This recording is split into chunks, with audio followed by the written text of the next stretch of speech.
Hello my friends! Today we are gonna draw some crazy architecture in a strange world left behind by the gods. 1, 2, 3, jump!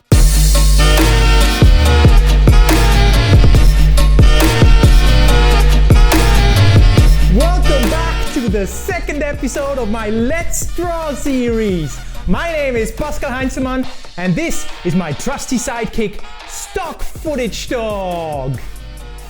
So, last time we drew some lines, we drew some architecture, and we briefly discussed our project we want to draw.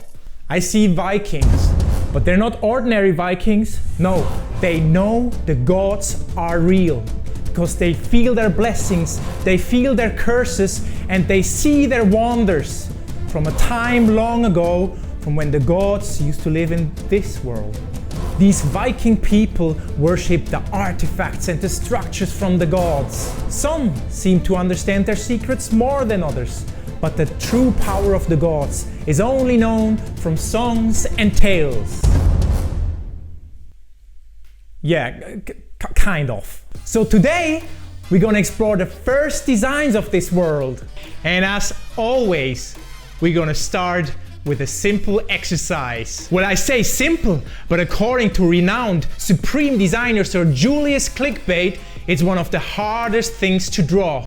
It's a circle. Why is a circle so hard to draw? It's not like a triangle. Triangle has like a corner in the ends. This one is a circle.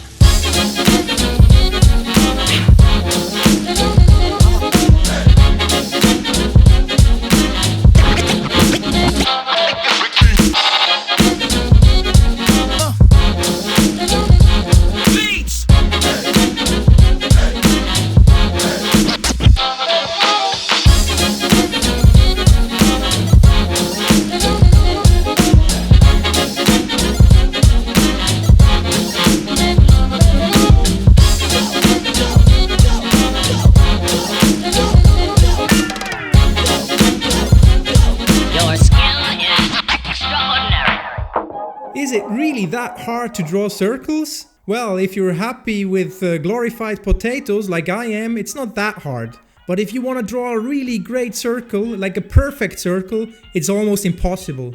Also, if you take into account perspective and the circle becomes this crazy, distorted ellipse from hell, it gets harder and harder. One reason why it is so hard to draw a nice circle is because your elbow, your shoulder, your wrist all have to work together. So with this exercise, we build up all those arm muscles and work on our muscle memory. Just learn it the hardcore way and then cheat when it's necessary. To solidify this newly learned skill and at the same time expand my visual library, I gathered even more reference. So enjoy this super speed mega schnell time lapse.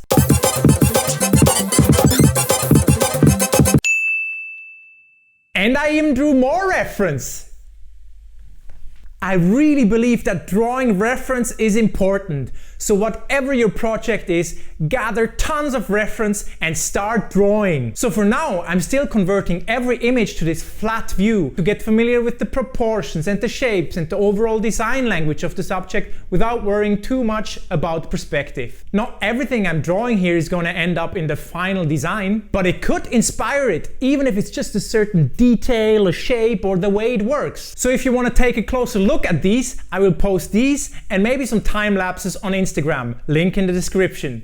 You might be asking, but Pascal, you promised us Vikings in space, and now you're just drawing circles and reference? To which I just say, Well, just like Stock Footage Dog, I want to take things slowly.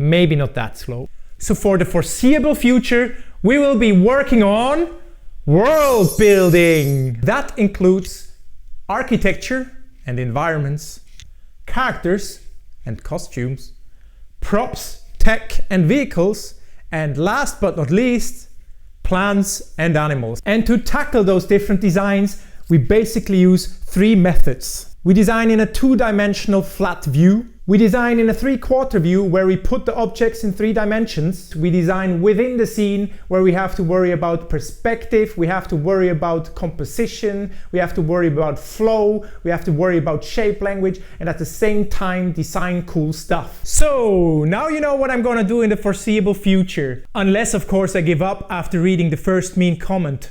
What the? So let's start with some Viking architecture sketches.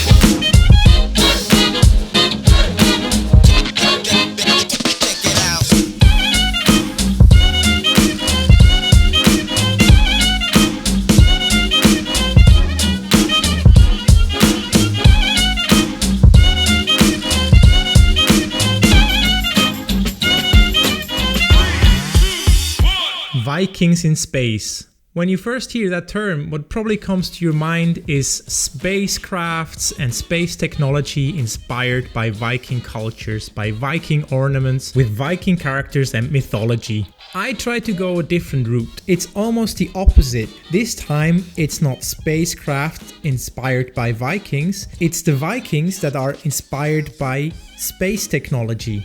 So our Vikings live on a planet where they see the remnants of a long gone culture that they believe to be gods. So their culture, their ornaments, their architecture, their mythology is all or partly based on this long gone society.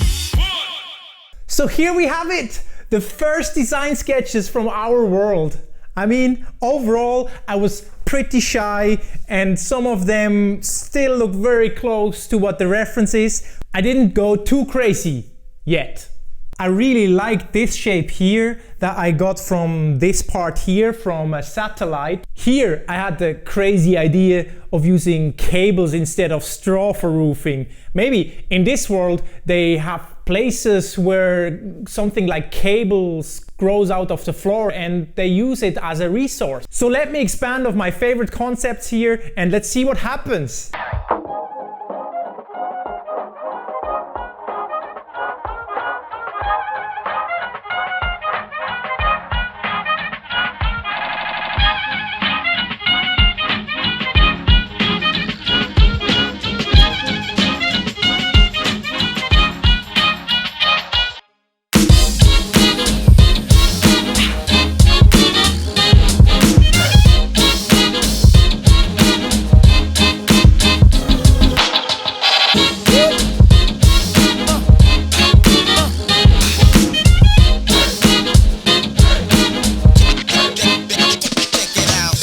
The first sketch you see here is pretty much just a detailed version of one of the previous sketches. I tried to expand on 2 major concepts here. The first one is how would they be inspired by the artifacts and the technology they find around them and incorporate them in their shapes and in their design language.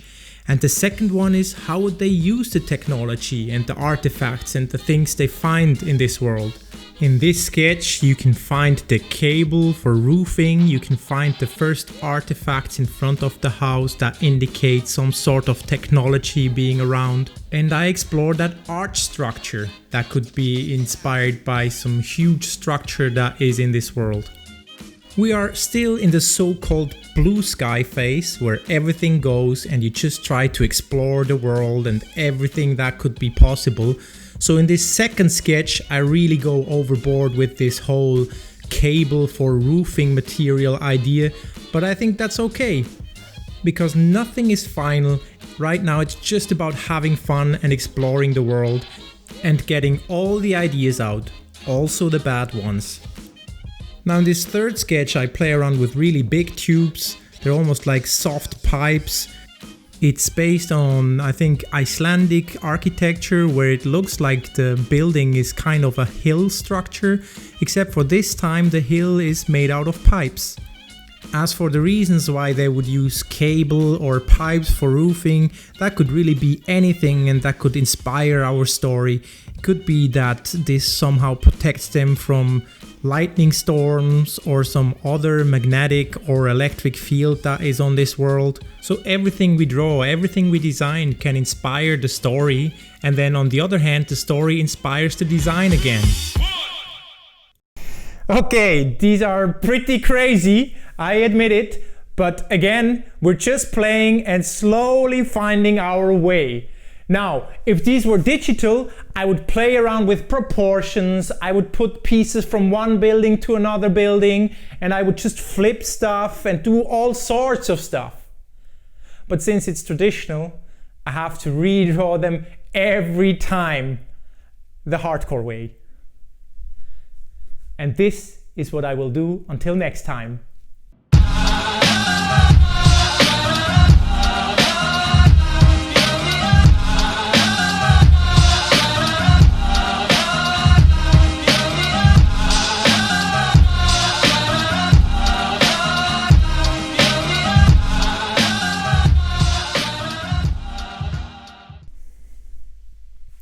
I really believe that drawing references is